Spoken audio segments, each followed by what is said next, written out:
আমরা অনেকেই বাসার মধ্যে ভালোবেসে বিড়াল ছানা পোষ করি, অর্থাৎ বিড়াল ছানা বাসার মধ্যে থাকে। বিড়াল ছানা দেখা যায় যখন আমরা সালাত পড়ি, আমাদের জায়নামাজের মধ্যে, আমাদের মুসল্লার মধ্যে বিড়াল ছানা হাঁটতে থাকে বা শুয়ে থাকে। আমাদের এক ভাই জানতে চেয়েছে, জায়নামাজের মধ্যে অর্থাৎ মুসল্লার মধ্যে বিড়াল ছানা যদি হাঁটে অথবা শুয়ে থাকে অথবা বসে থাকে, এই মুহূর্তে সালাত আদায় করলে সালাত হবে কিনা। অর্থাৎ আপনি যেই মুসল্লার মধ্যে দাঁড়িয়ে অথবা যেই জায়নামাজের মধ্যে দাঁড়িয়ে আপনি আল্লাহু আকবার বলে দাঁড়িয়েছেন, এই মুহূর্তে সালাত আদায় করবেন। এটার মধ্যে বিড়াল শুয়ে থাকলো অথবা বিড়াল বসে থাকলো অথবা আপনার গায়ের সাথে ঘষাঘষি করলো, একসাথে থাকার চেষ্টা করলো, এই মুহূর্তে আপনার সালাত হবে কিনা, ভেরি ইম্পর্টেন্ট বিষয়। আমরা অনেকেই বিড়ালকে পোষ করে রাখি বা পোষ মানাই, একসাথে আমার আদর থাকে, এটা সুন্নাহ।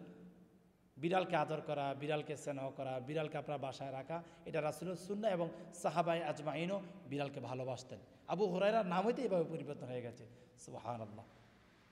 আজকের আলোচনার টপিকস থেকে আমরা যে বিষয়টা জানতে পারি, কোনো ব্যক্তির বাসায় যদি বিড়াল যদি থাকে, আর এটা যদি তার নিজস্ব পালিত বিড়াল যদি হয়, এটা যদি তার জায়নামাজের মধ্যে যদি থাকে, হাঁটাহাঁটি করে, বসে থাকে, গায়ের সাথে যদি লেগে যদি যায়, তাহলে তার সালাত হবে।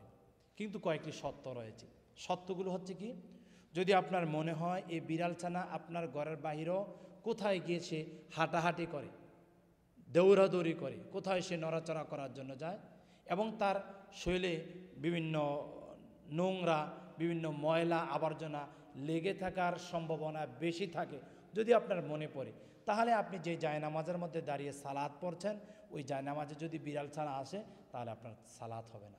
আমি আবার বিষয়টা বলছি, সত্য হচ্ছে আপনি যে বিড়াল ছানা আপনার বাসায় সব সময় থাকে, ওই বিড়াল ছানা যদি আপনার ঘর থেকে বাহির যদি না হয়, সবসময় আপনার বাসার মধ্যে থাকে, ময়লা আবর্জনা তার শরীরে লাগার কোনো বিষয় থাকে না, তাহলে সেই বিড়াল ছানা আপনার জায়নামাজের মধ্যে বা মুসল্লায় থাকলে আপনার সালাত হবে।